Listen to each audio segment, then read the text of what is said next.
no chat aqui, olhando para a tela do celular, pode pausar eu aí e fazer as perguntas. Então vamos lá, pessoas. Essa aula é uma aula sobre equilíbrio químico. Então, a primeira coisa que a gente vai falar nela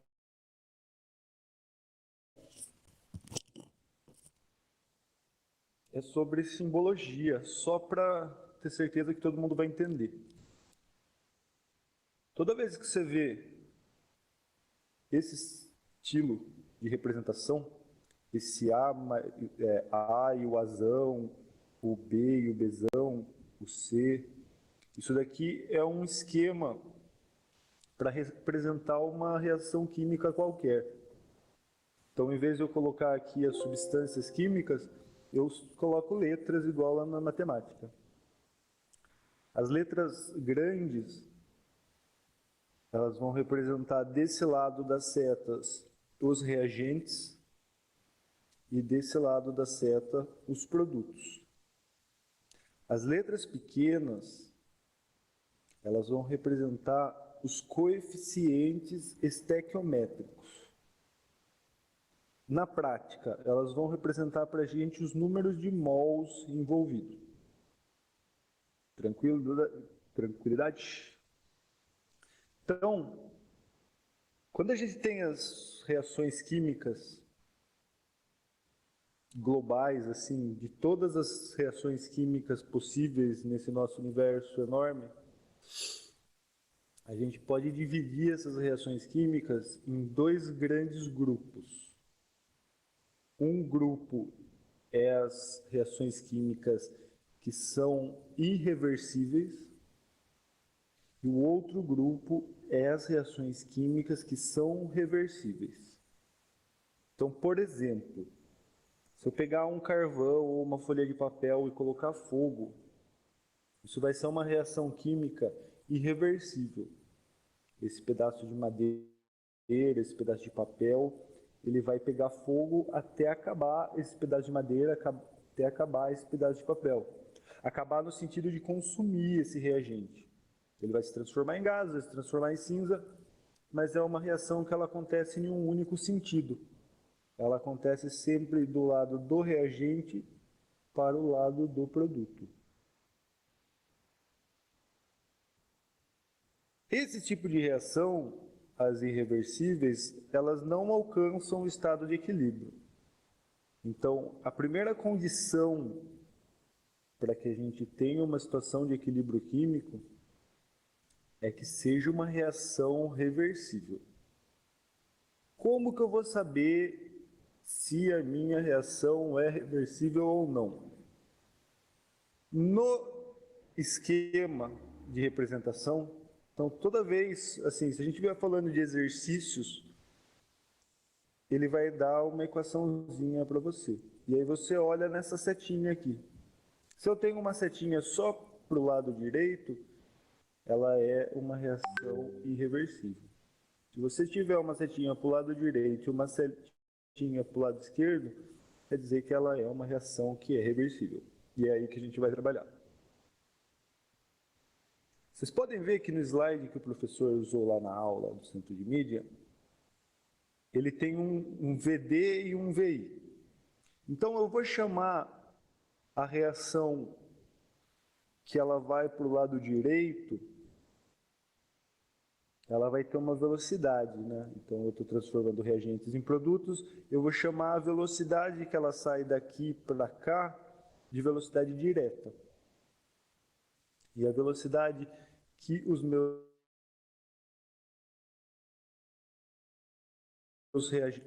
produtos vão se tornar reagentes de novo, vou chamar de VI, de velocidade inversa. Então, a situação de equilíbrio químico, ela sempre vai ser uma situação de equilíbrio dinâmico. As coisas vão estar se movendo. Então, eu tenho um exemplo aqui para ficar mais fácil de entender. Então, imagina só. Eu tenho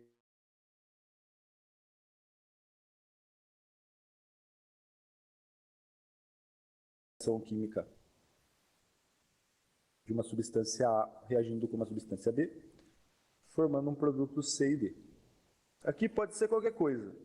Então, pode ser o hidrogênio e o nitrogênio se transformando em amônia, pode ser o hidrogênio e o oxigênio se transformando em água, pode ser o gás carbônico e a água se transformando no ácido carbônico. Para efeito aqui desse exemplo, tanto faz a reação revertível que a gente vai usar. Então, a gente vai usar esse esquema genérico mesmo. Então, imagina que eu tenho a seguinte situação. Ó. Eu tenho lá no meu tempo zero 300 mols de concentração do meu reagente A e 150 mols de concentração do meu reagente B. No tempo zero, ou seja, quando eu vou começar essa reação, eu ainda não tenho nada de produto C e eu não tenho nada de produto D ainda. Eu estou começando, estou no tempo zero. Aí eu solto o cronômetro e misturo as coisas para começar a deixar essa reação acontecer. E aí, de tempos em tempos, eu vou lá medir a concentração. Então, passam-se 10 segundos, eu vou lá e meço a concentração de A e vejo que A, que era 300, caiu para 250. Eu vejo que B, que era 150, caiu para 125. Isso quer dizer, eu estou consumindo o meu reagente. E aí, você pode ver que formou-se um pouco de produto C e um pouco de produto D. Aí eu espero mais um tempo lá, passam-se 20 segundos, eu vou de novo medir as concentrações. E eu vejo que a concentração do meu reagente continua baixando. Passam-se 30 segundos, eu vou lá e olho de novo. Eu vejo que a concentração do meu reagente está baixando e a concentração do meu produto está subindo. Aí passam-se lá 60 segundos. Eu vou lá e meço, e eu vejo que a minha concentração de A é 150, a de B 75, C igual a 100 e D igual a 200. Passam-se 70 segundos. Eu vou lá e meço, ó, ela está igual. Passam-se 80 segundos. Eu vou lá e meço, ela está igual. Por que ela está igual? Ela está igual porque a velocidade em que A e B se misturam para formar o C e o D, ela é igual à velocidade que o C e o D formam A e B. Então, assim, no mundo da química, a gente vai trabalhar com dois universos simultâneos, né? Que é o universo das coisas palpáveis. A gente vai lá no laboratório misturar as coisas. E aí, para explicar as coisas que estão acontecendo, a gente vai ter que usar o universo microscópio. E aí, esse universo, eu vou usar essas equações para representar esse universo. Então, é muito comum nesses tipos de interação que haja mudança de cor, por exemplo. Então, eu tenho lá, por exemplo, o meu A e B, dois líquidos incolor, e aí, conforme essa reação vai acontecendo, eles vão ficando, por exemplo, amarelinho. Então, conforme a concentração do meu produto lá vai aumentando, eu vou de um amarelo claro até o amarelo escuro.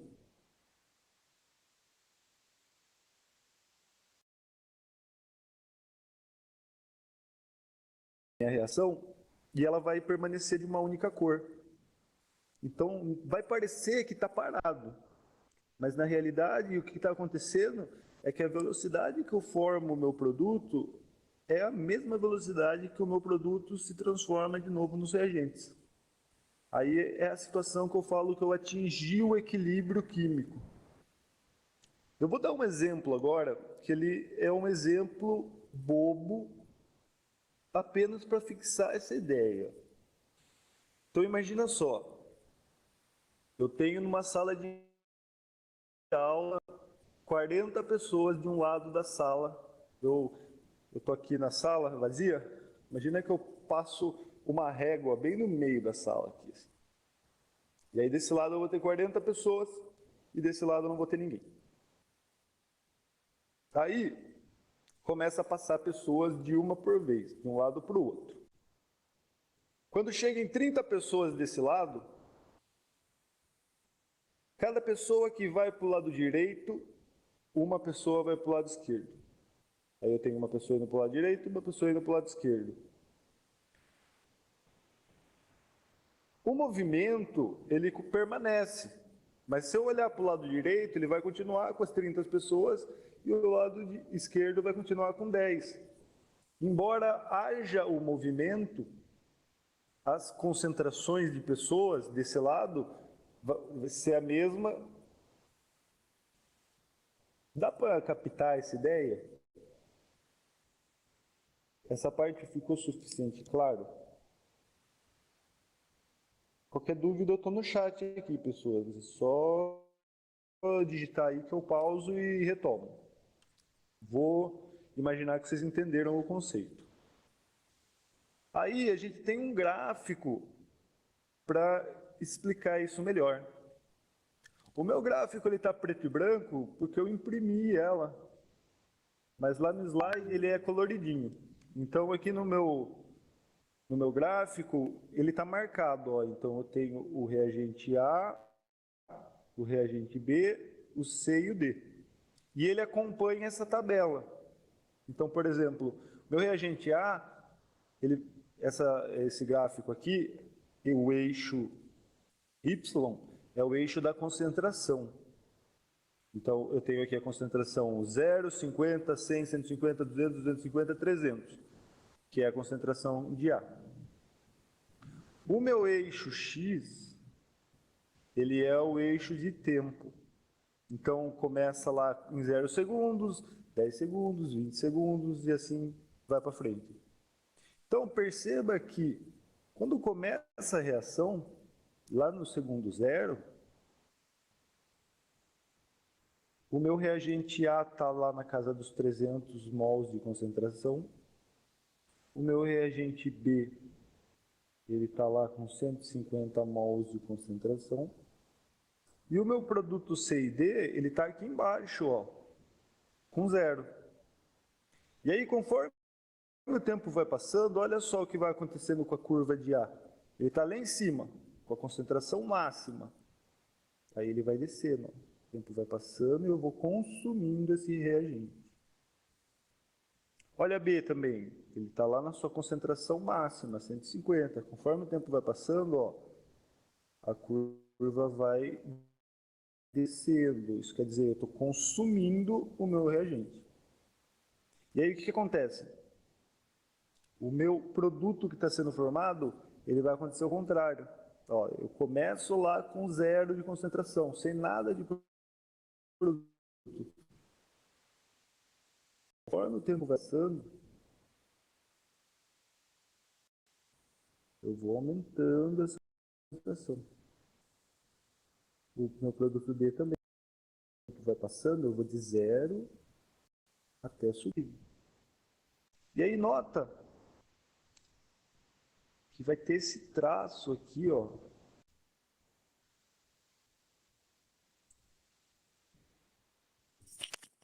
Alô? Voltou a melhorar? Eu acho que é oscilação na internet aqui. Eu vou repetir essa última parte do produto. Olha só.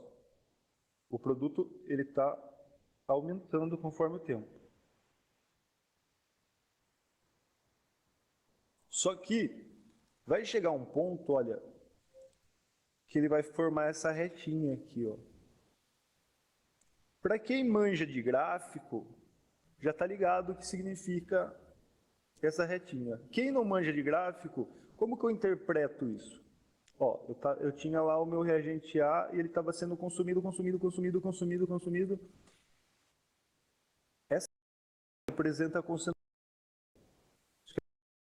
concentração dele, mas chega um momento ele fica uma reta. Quer dizer que se eu projetar essa reta aqui lá no meu eixo de concentração, ele está parado em uma concentração só. O meu reagente B também, ó. Desse ponto para frente, essa reta, Quer dizer que o tempo está passando, mas a concentração dele lá no meu eixo de concentração continua igual. Então, tem um tração aqui, que é onde começa as retas, que é onde atingiu o equilíbrio. Então, desse ponto aqui de 60 segundos para frente, a concentração é constante, tanto do meu reagente quanto do meu produto. Isso quer dizer que a reação parou? Não. A e B continua formando C e D. C e D continua formando A e B. Mas o que acontece aqui é que a velocidade que A e B se transforma em C e D e a velocidade que C e D se transforma em A e B é igual. Então, não vai mudar as concentrações dos reagentes. Tranquilinho? Aí, pessoas, vocês devem estar se perguntando assim, mas por que eu preciso entender isso? Ou sei lá, para que serve isso na vida real, né?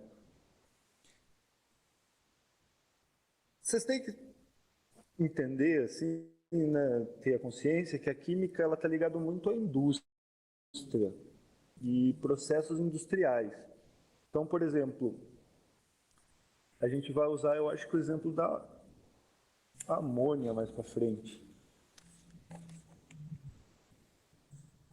Calma aí, deixa eu dar uma olhada nos slides para frente. Tipo, para que vai servir isso? Vai ser para eu entender as reações e poder, assim, mexer nelas. Então, a gente vai estudar o princípio do Le Chatelier agora. O princípio do Le Chatelier, ele diz assim, quando eu atingir o equilíbrio, se eu perturbar esse equilíbrio, a reação ela vai tender a anular essa perturbação. E aí eu posso perturbar esse equilíbrio mexendo na pressão, temperatura e concentração. São os principais fatores. Então é assim, eu atingi o equilíbrio químico da reação. Geralmente esse conteúdo está relacionado à produção de amônia. Então lá eu preciso fazer amônia. Como é uma reação que ela não se completa, não basta só eu colocar o meu reagente para formar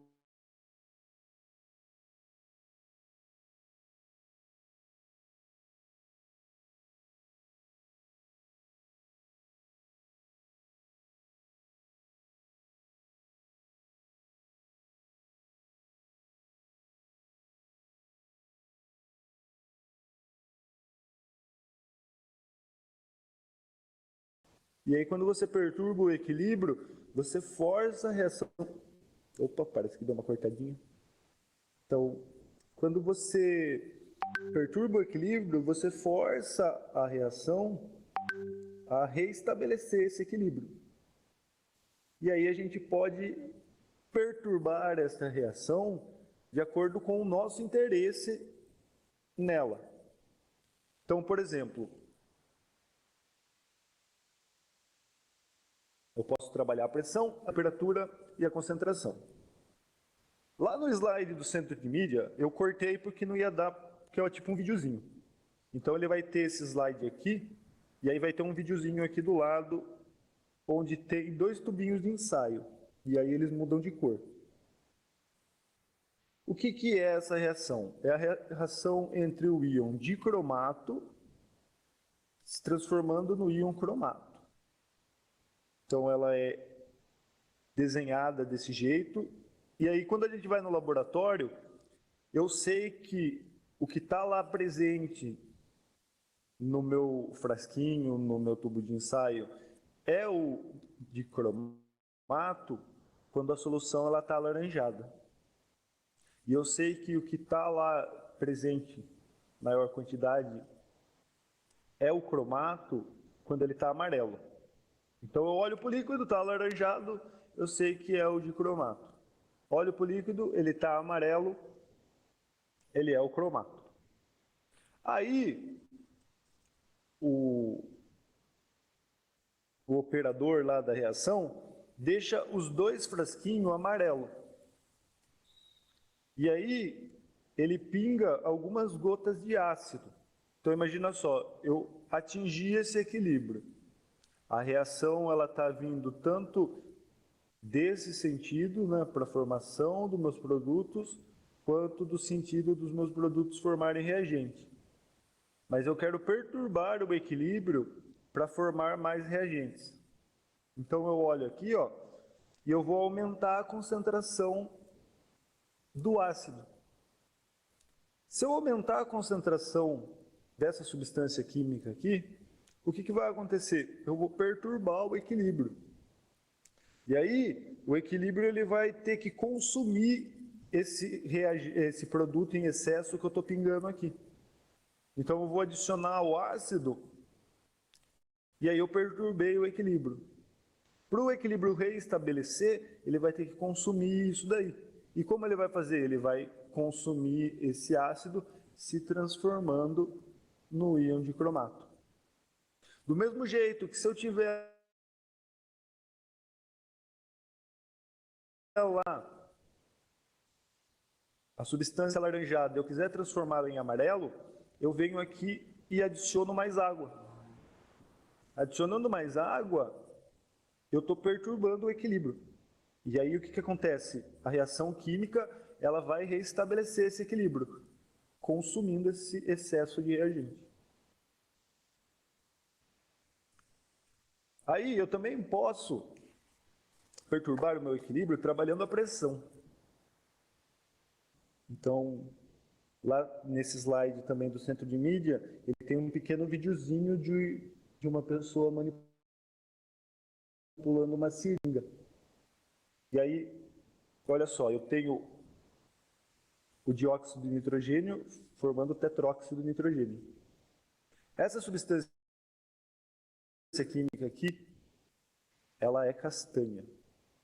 E essa substância química aqui, ela é incolor. Ambos são gases.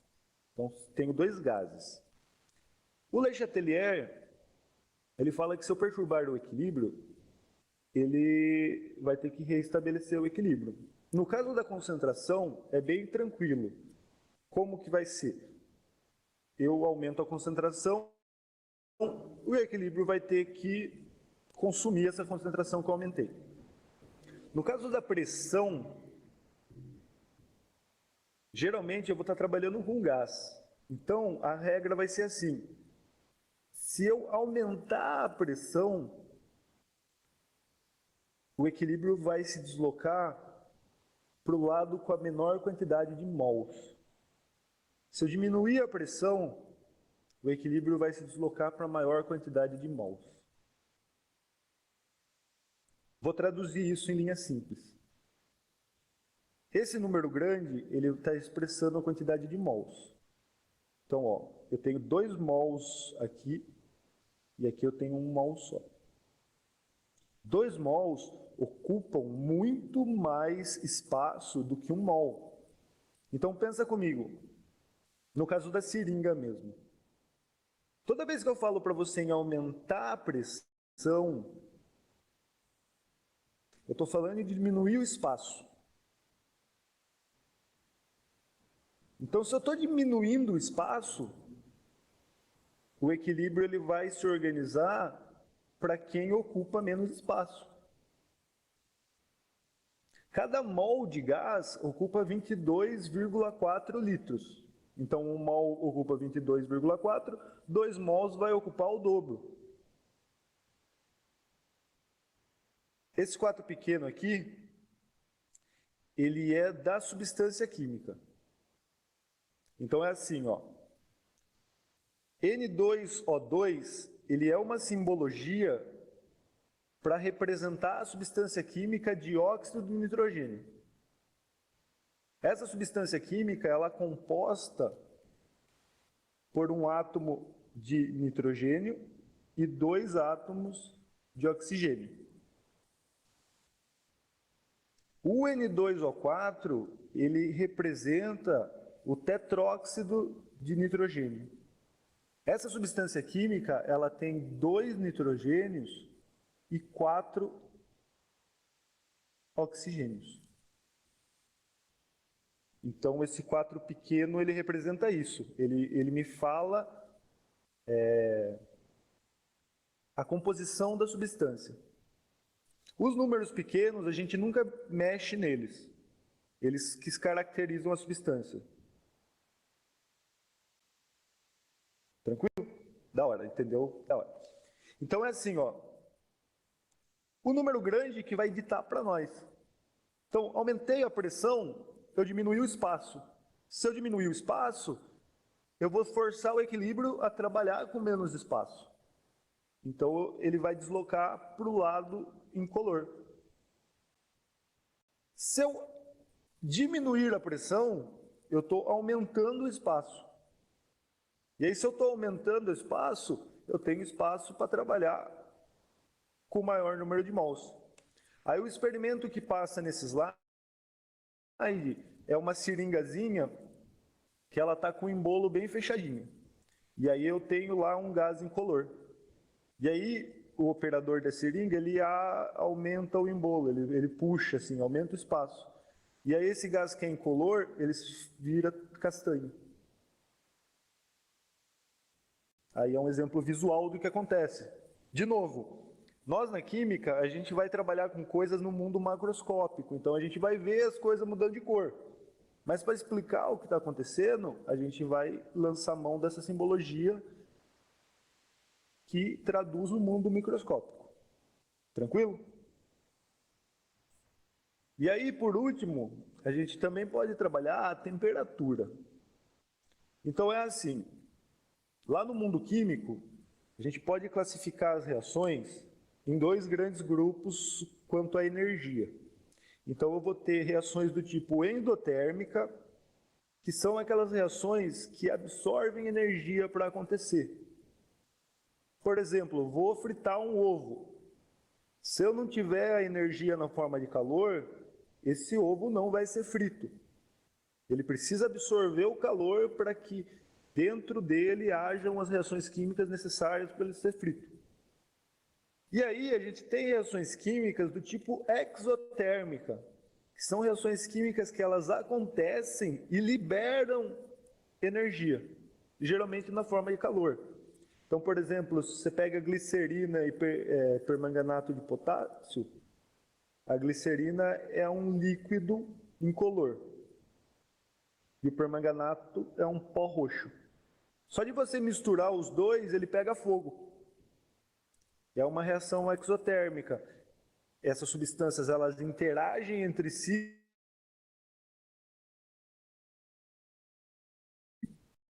para formar um produto menos energético. E aí, como esse produto ele é menos energético, ela acaba liberando essa energia que sobra na forma de luz e calor.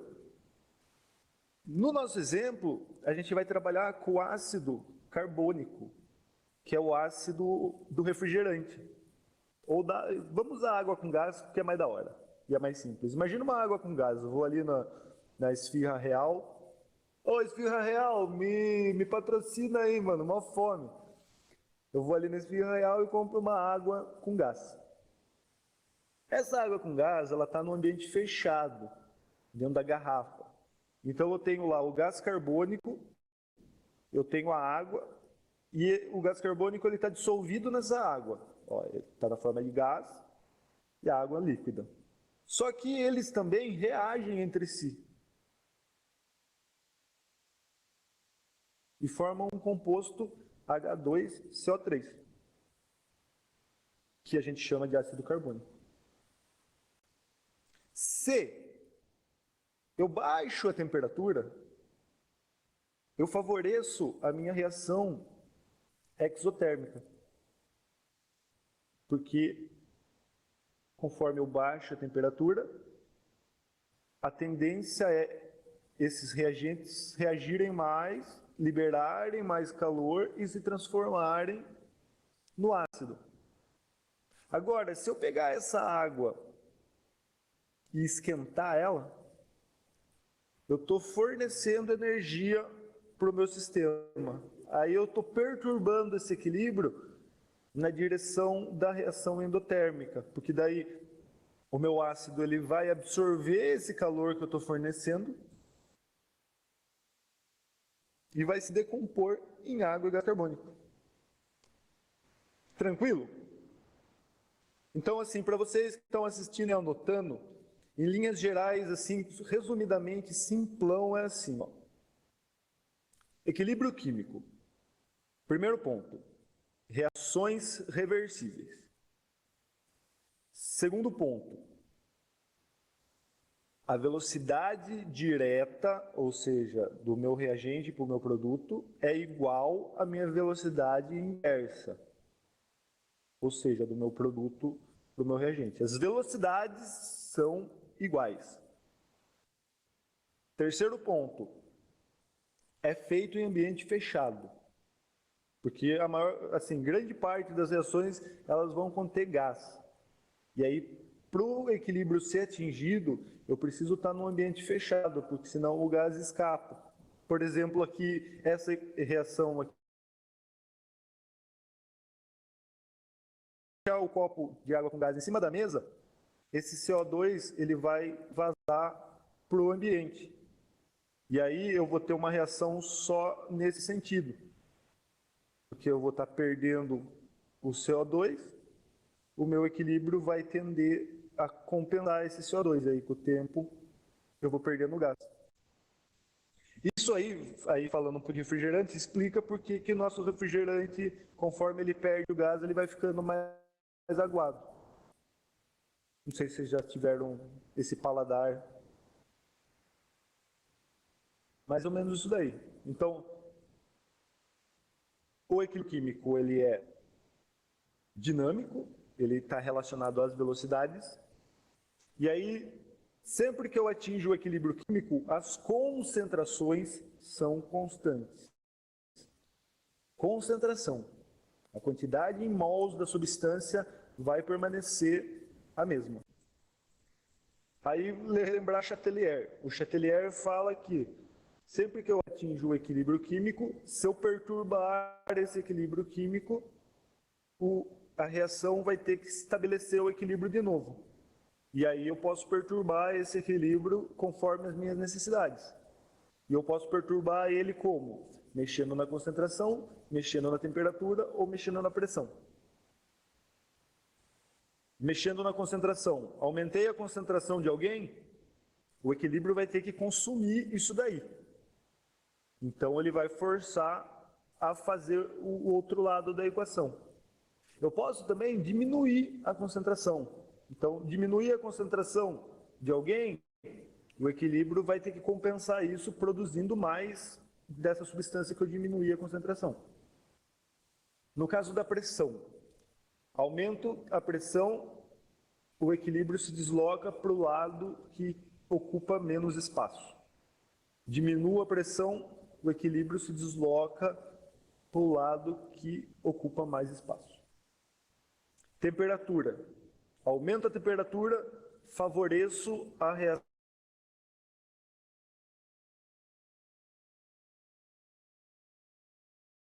térmica.